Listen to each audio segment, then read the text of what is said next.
All right, yesterday we finished up talking about oxidizing agents. And I told you guys that the Klein textbook uses the old school chromic acid route. Typically, modern chemists will use a reaction called the Swern oxidation or other greener reactions like the one we saw in lab. However, on the ACS, they still use a lot of these chromium reagents. So I wanted to teach you guys a little bit about the mechanisms. So you can either start with chromium trioxide or sodium dichromate, and you can heat it up with acid and water or acid and acetone and make chromic acid. And we said that depending on your reagents, you can convert an alcohol to a ketone, or you can convert an alcohol to a carboxylic acid. It's really, really hard to stop at the aldehyde for these. So let's take a look at the mechanism.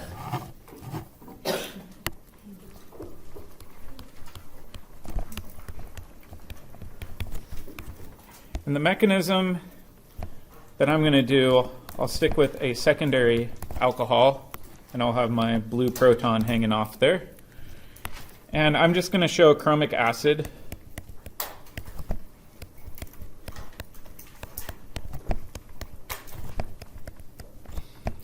And when you mix an alcohol and chromic acid together, you're actually going to be in equilibrium with something called a chromate ester.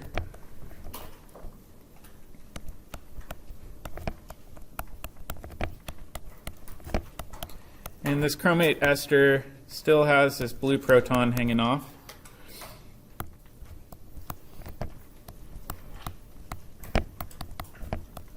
And this chromate ester is really, really reactive.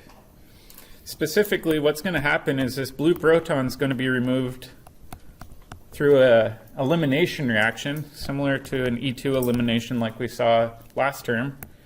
And this water is going to come, grab this proton. It's going to clamp down, and then it's going to shoot off the chromium. So you can see instead of forming an alkene through this elimination reaction, we're actually forming a carbon-oxygen double bond. So when you do this, you now form a ketone, and you've got this chromium waste byproduct that is super nasty stuff. However, for a long time, this was really the main route for forming ketones and carboxylic acids from alcohols. Yep? Since that chromium acid, it looks like it's a diprotic acid. So can that alcohol actually hit both sides at the same time? Or can you have the alcohol coming out on both sides? Where there's two OHs, so there's two acidic protons, right? Are you talking about right here? Yeah. Yeah, so this is a diprotic acid. This equilibrium is a little complicated, so we're not going to get into the overall mechanism. But I do want you guys to know that this chromate ester is a really important intermediate. So you wouldn't have that alcohol coming off both sides? For the chromate ester? For the chromate ester, you only have one alcohol coming off of the far end. Your leftmost alcohol right there. This one? Yeah, it couldn't clamp on both sides. No. Yeah. So in this case, you're only going to form a chromate ester. You're not going to have two equivalents of your starting alcohol attached. Okay. That's a good question. All right. So let's take a look at a better reagent that's a little bit more gentle than chromic acid. Chromic acid, we said, will always overshoot to the most oxidized state for an alcohol. If you want to stop at the aldehyde, you have to use a gentle oxidizer.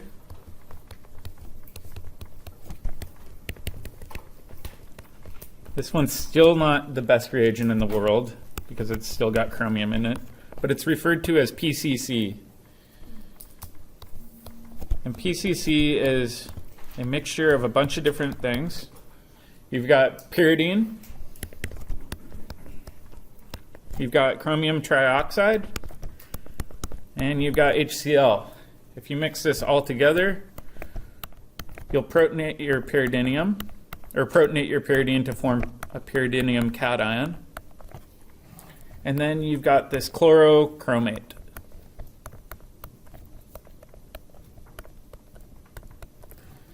So pyridinium, chlorochromate. Everybody abbreviates this as PCC, so anytime you see PCC, it's short for pyridinium chlorochromate. And so let's take a look at why this is a really useful reagent. So for example, we said with this alcohol, if you treat it with Na2Cr2O7, sulfuric acid, and water, that it will blast past this aldehyde and go straight to your carboxylic acid. However, if you treat this with PCC, you can go straight to the aldehyde. So in this top reaction, this isn't observed, but PCC does allow you to stop at that aldehyde intermediate, which is a really nice tool. Specifically, because we can make aldehydes and then add Grignards into that aldehyde, right? If we over-oxidize it to the carboxylic acid, can we add a Grignard to it? No, because it's protic, it'll just deprotonate your carboxylic acid. So this is a nice way of stopping at kind of an intermediate step where you can isolate your aldehyde instead of a carboxylic acid. A lot of people get confused too because they see this CH2Cl2 listed along with PCC. What does that do in the reaction? It's a solvent. It's just dichloromethane. It's just a benign solvent that's unreactive. So you'll see CH2Cl2 or DCM listed a lot with PCC. It's just the solvent. It doesn't do anything special, so don't let it scare you. What's that? This is the same thing, dichloromethane. Yeah, DCM, methylene chloride, they're all synonymous. Okay, so let's take a look at some practice problems.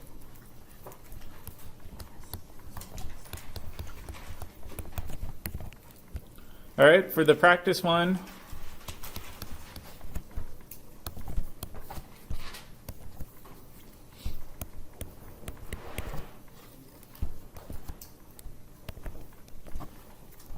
we're going to use PCC, and we're going to use it in excess.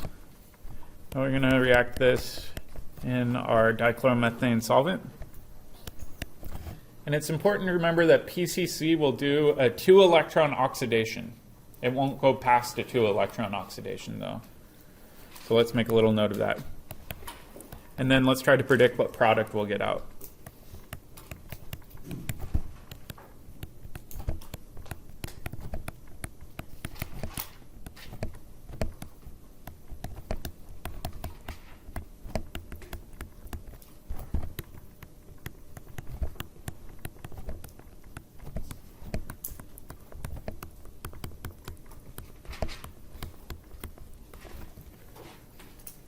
I'm going to make this worth 4 points.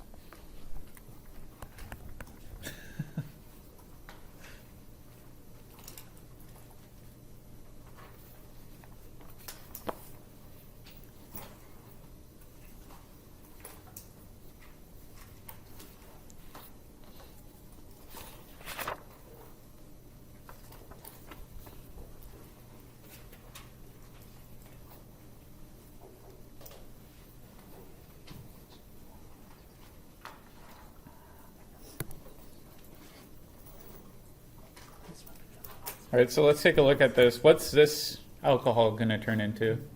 An aldehyde. Okay, so we'll have an oxygen double bonded where there's an aldehyde. Okay, what about this alcohol? What will it turn into? A ketone. So you can oxidize both of these using PCC. It's a gentle oxidant, but it will work for either of these. So we've got 1, 2, 3, 4.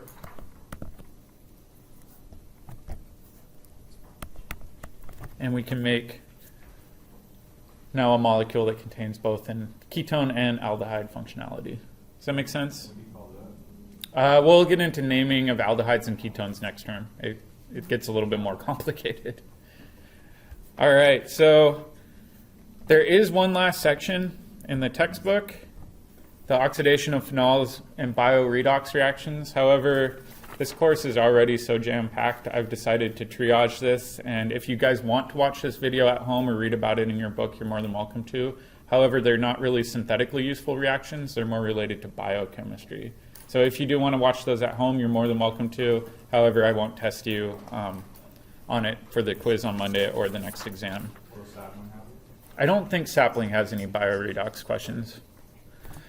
So if you guys have your reaction maps, we now have a bunch of new reactions we can add in, specifically pertaining to alcohol. So you may, over the weekend, want to start adding into your reaction map, connecting more arrows between the various functional groups. This summary of reactions is in the course notebook. If you want extra practice, I included a fill-in-the-blank study guide. So you can print this off and then fill in the blanks and just practice a few times over again. But this becomes really helpful, especially as we start learning more and more and more reactions. Just keep up with the practicing. Hopefully you guys have chapter 9 and 10 reactions down by now, but we still need to make sure we don't forget them over time. All right, with the remaining class period, I've got a in-class synthesis activity for you guys. And just like before, you're allowed to use reactions from any chapter that we've covered, and they gradually get from easier to harder. So if you get through the first page and you're feeling pretty good, you're in good shape. If you want the extra challenge, try to do the back page. And then what I'll do is I'll post the answer key tomorrow, so you can pull it up in the course notebook and check your answers tomorrow.